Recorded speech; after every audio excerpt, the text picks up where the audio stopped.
Good morning. We want to talk to you today about being present. We had a question quite some time ago. We hope that the listener happens to listen to this recording because the answer is coming delayed. But there was some talk about cell phones, iPads, computer work, TV shows, all of the like that humans are consumed with in their everyday lives.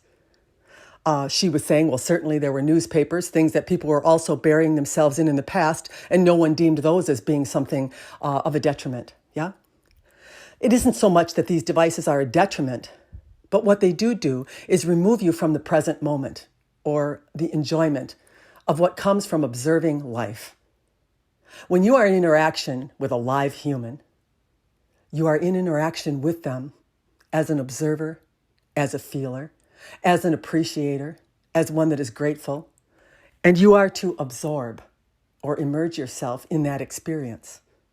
As a human unconsciously continues to do research or work while the dinner table is going, while the car is driving, while there are times that they could be interacting or loving those that they are in the company of, you are missing out, you see. You've become unconscious. What comes from unconscious behavior is regret.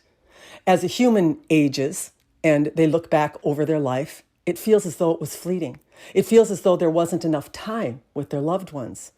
But little did they know they had squandered it. They had not focused upon it. When a human becomes submersed in their experience, appreciative of it, grateful of it, and conscious and aware of it, time slows down. Did you know that? And you feel very fulfilled. You feel very satisfied. You feel very present. Why do they call it present? Why, it's a gift. That's why they call it present. You have been given a present. You have been given a moment to observe. Don't squander it. Don't waste it. Don't use it for something other than what it was intended for. To be focused upon, observed, loved, appreciated. Robin has noticed when her grandchildren come over, the phone never comes out. They might like to watch the iPad a little, but she continues to engage with them as they do it, touching their little heads, holding their little hands, asking them little questions about what it is that they did in their day.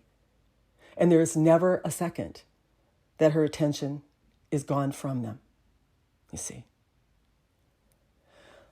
We want you to understand that there is no time, but there is the perception of a loss of time when your consciousness is not present.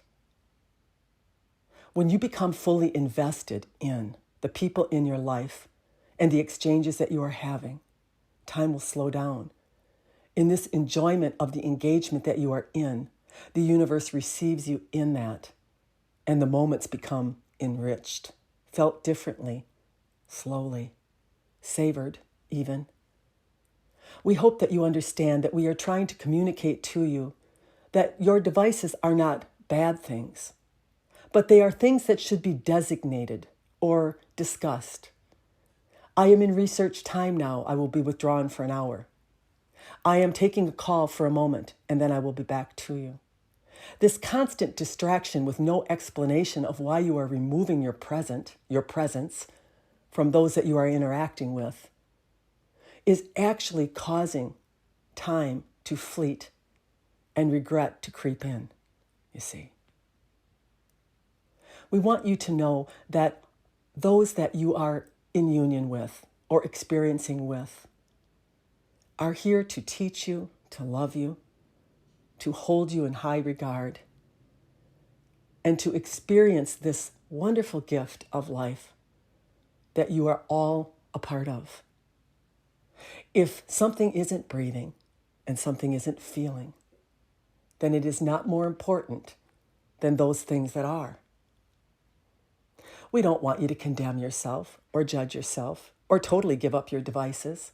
We just want you to recognize that time should be set aside and that you should teach the young that they are the most important thing, because in that teaching, you will become the most important thing to them.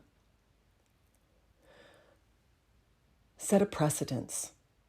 Set the time aside and stick to it. Good day.